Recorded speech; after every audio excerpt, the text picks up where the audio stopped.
Hi, Brett. Stop talking.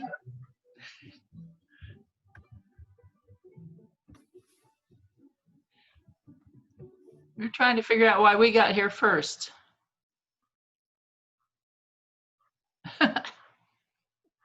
Because you're early birds. Well, not real early. But don't you have to let us in? I thought you had to let us in if you're the No, host. I didn't activate a meeting room on this. Oh, But the countdown doesn't start until I start. So oh, okay. you can join earlier and see each other. But Okay. then when I start the meeting, we only have 40 minutes. Hi, Miss Nancy. Hi, how are you? Good to see you. All right. Thank you for the dog call. Is it raining in Mooresville? Not at the minute. It's nice and sunny. Oh, it's still raining here at Quaker Haven. All night and all day yesterday. Hi, Norma. Hi, good morning.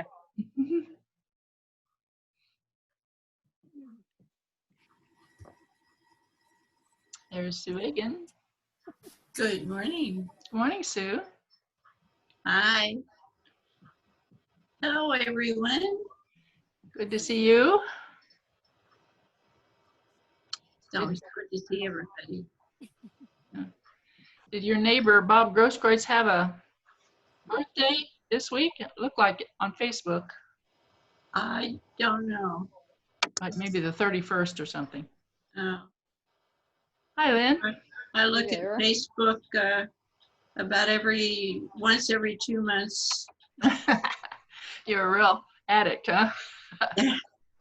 No, I don't like all the junk that comes through, so I just don't look at it unless That's a lot. one of my kids say, hey, you need to look at this. Mm-hmm. Morning, John and Betty. Well, I see John, not Betty. I sort of see John. It's in dark. It's very I'm dark. in the dark. Yeah. Good morning. Morning, Debbie. He needs the light. Uh-huh. Let there be light. Morning, Steve. Hi, Dan. You're sort of Dan's a sideways. little side. Am I crooked and sideways? You're- How about upside down? Oh, well, however you like it, but hey. Now you're Fitting black. for the times. There you are. Good morning, Steve. Thanks for the mail. Morning, Chantel. Are you there? Again? Came back? She's having trouble with her audio.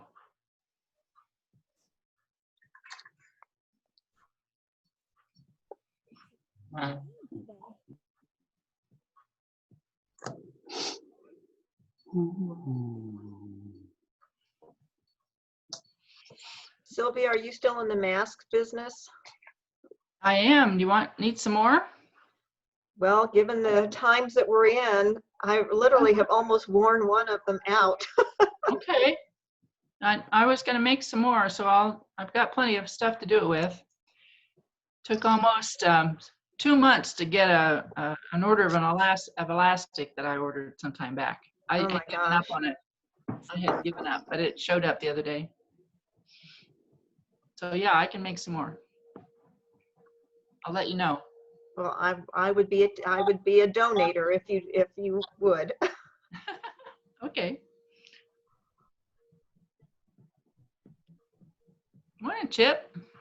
Good morning. We can actually hear you, Chip.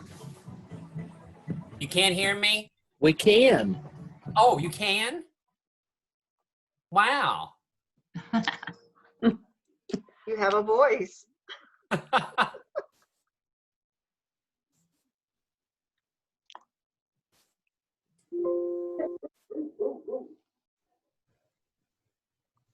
Morning, Chris. It's good to see you. Dan's our worship leader this morning. Are there Prayer concerns or joys or announcements to share before we start? Dan Berger, what can we know about you?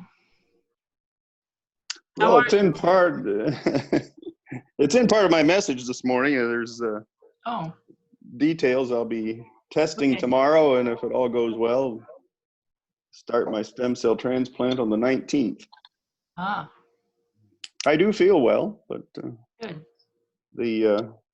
well, it'll be in my message. Okay, all right. I do want to share from Stan Bailey. I've been in touch with them this week, and Stan has had some tests this week, including an MRI or scan of some sort on his neck. He has a couple of vertebrae pinching a nerve. He's looking for possibly some serious surgery on that, among all their other issues. He wanted his church friends to know about that. So he will find out more tomorrow after they get the results. Well, and I think I saw on Facebook that Braden had eye surgery. So He did. Yes. It was an outpatient surgery. I couldn't believe it. Yeah. They, that wandering eye he has, they clip the muscle, and they don't know for sure that it's going to be highly successful, but we'll wait and see. But he's doing okay. It hurt a little bit, and he thought he was blind after the surgery, so he's going to be okay. I have a cousin in Southern Indiana. His name is Bruce White. He's going to have major surgery tomorrow for not a hip replacement exactly, but repair to a hip that was injured when he was in high school, and he's probably 60 years old now. So that's a major thing for him to have that, and we appreciate any prayers for Bruce White. I'll just share a joy. Bob Dole, former Senator Bob Dole, turned 97 this month. And his bride Elizabeth had her birthday, but she's not in the same decade. And I've gotten to know them over the years, and they called me yesterday to thank me for some flowers that I sent, but we just had a really nice conversation, and he's just one of those delightful people. They're both such statesmen. You didn't know he was 97 years old, you wouldn't. He's still practicing law. And it was just a wonderful conversation. I don't know if any of you saw, the Today Show did a birthday special celebrating them. And just real quick, in the spirit of crossing party lines and these times that we live in, Bob Dole had to be hospitalized, and he listened to Barbara Streisand's music as part of during his celebration. And he and Elizabeth were talking. He said, you know, I ought to call her and just let her know how much I enjoy her music. And of course, you know that if you looked at a political spectrum, they're not very close in terms of their political philosophies. And so he did, and she wanted to be more political in conversation, and he was sharing that, you know, I just love your music. Can we talk about things that we have in common? Because there's probably more of that than the other. And they ended up having a wonderful conversation, and she ended up being part of the birthday messages that were aired on the live stream video that they did. So anyway, it was just a joy to hear from them, and I just felt like sharing that. Thank you. Let's hold these things in God's love and light as we go to worship. And if everybody would mute themselves, and if you don't, I'll mute you. So there's no feedback, and Dan will speak out of the silence when he's led to do so.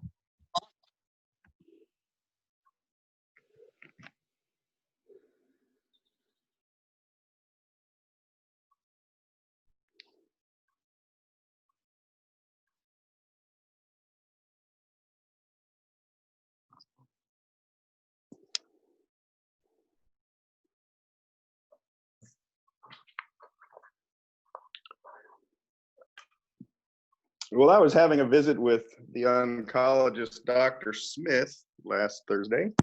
This is the usual monthly routine that's been going on for several years now. And we were chatting about his latest bicycling adventure through 130 some miles of rural Pennsylvania. I asked about the hills and the dodging Amish buggies. He said it wasn't in that part of the state. Followed a railroad track.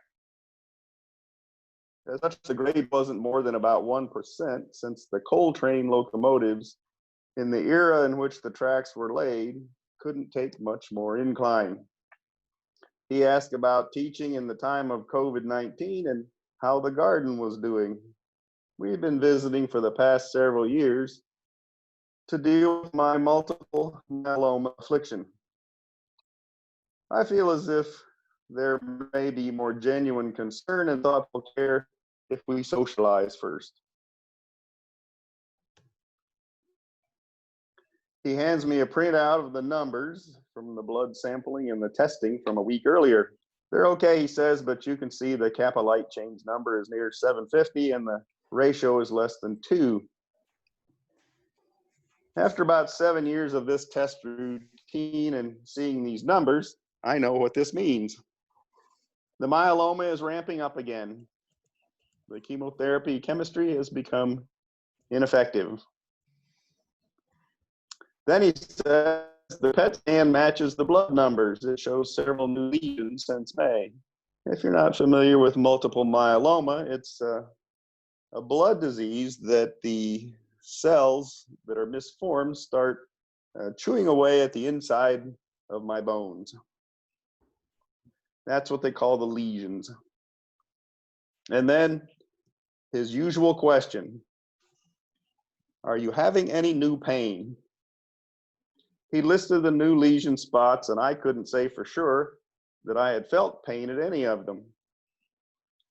I surmised that since I do feel pain when the lesions were big enough to make the bones weak, the lesions weren't very big just yet. But the question of pain pushed my ponder button. Here's the result.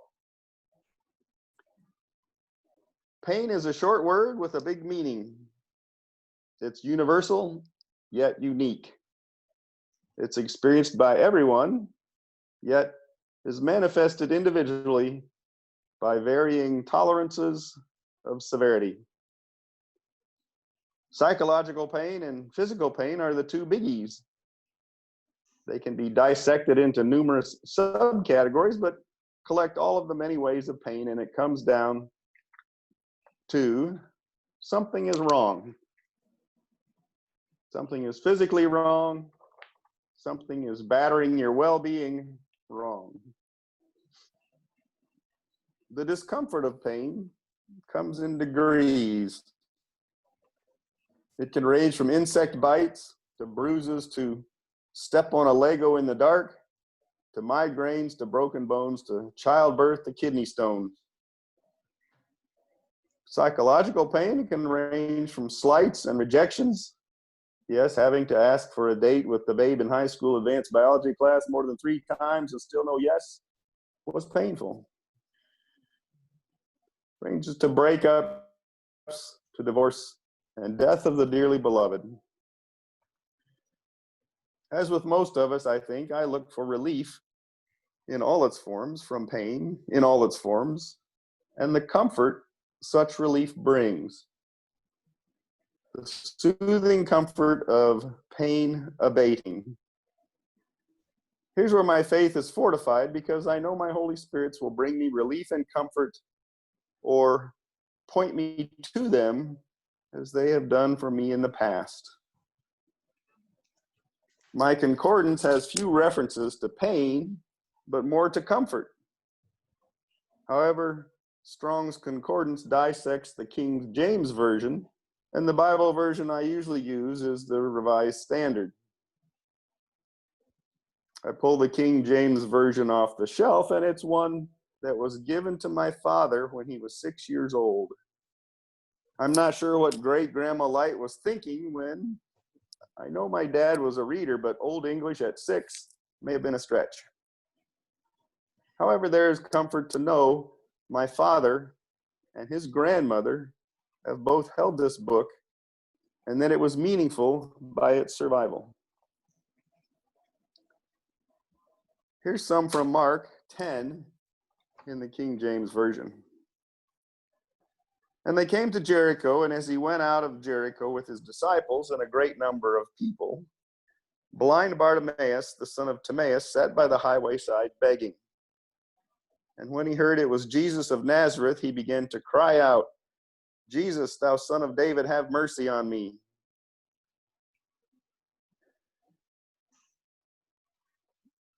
And I charged him that he should hold his peace. But he cried out a great deal more, thou son of David, have mercy on me. And Jesus stood still and commanded him to be called. And they called the blind man, saying unto him, be of good comfort, rise, he calleth thee. And he, casting away his garments, rose and came to Jesus. And Jesus answered and said to him, what wilt thou that I should do unto thee? The blind man said unto him, Lord, that I may have my sight. And Jesus said unto him, go thy way, thy faith has made thee whole. And immediately he received his sight and followed Jesus in the way. And from Luke 8, and a woman having an issue of blood 12 years, which had spent all her living upon physicians, neither could be healed of any, came behind him and touched the border of his garment, and immediately her blood issue stanched. And Jesus said, who touched me? When all denied, Peter and they that were with him said, Master, the multitude throng thee and press thee, and sayest you, who touched me? And Jesus said, somebody touched me, for I perceive that virtue has gone out of me. And when the woman saw that she was not hid, she came trembling and falling down before him. She declared before him and all the people for what cause she had touched him, and how she was healed immediately. And he said unto her, daughter, be of good comfort. Thy faith has made thee whole. Go in peace.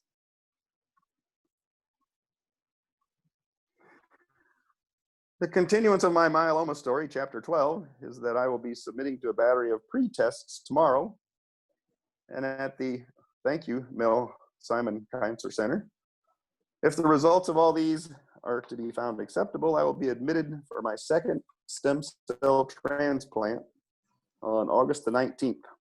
This procedure takes up to 21 days. I take comfort in my faith. I think I am faith ready. So pray instead for the oncology staff and pity the nurses.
We're near the end of our time together.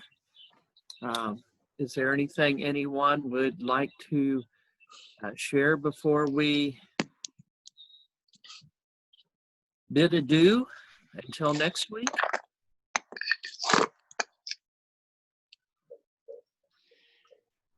Just want to express to Dan Berger appreciation for his willingness to lay it all out there for us and know how to pray for this procedure and know that everyone has their own journey and there's pain and less pain and more pain, and we just have to trust God's promises that he will be with us always and never leave us comfortless. We're with you on this, Dan. Yes, we are. Well, thank you. The only difference this time in the visitation is that I only get one visitor per day, and it has to be the same one, and you can't come and go in this era of COVID. But then I told the scheduler that well, my daughter just works down the hall over at the organ transplant unit, and she's got the right color uniform, so I imagine I'll see Carly quite a bit. Good. Will we be able to call you?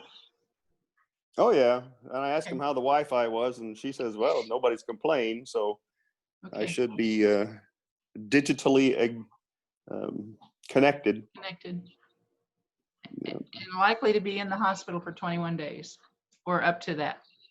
Up to that, last time it was 16, but I'm 10 years older, so Yeah. we'll say 17. Okay. For those of you who are interested, we have unprogrammed worship beginning in about 14 minutes. So blessings on you all. Dan, keep us posted as you're able. And Certainly. I also God bless us, want to everyone. say, I want to say Dan Bean just joined us. He's starting out his journey to go to Nova Scotia with his new travel trailer. So we might pray for his travel blessings as well. Thank you. Well, I hope you can join us from Nova Scotia. I should be able to.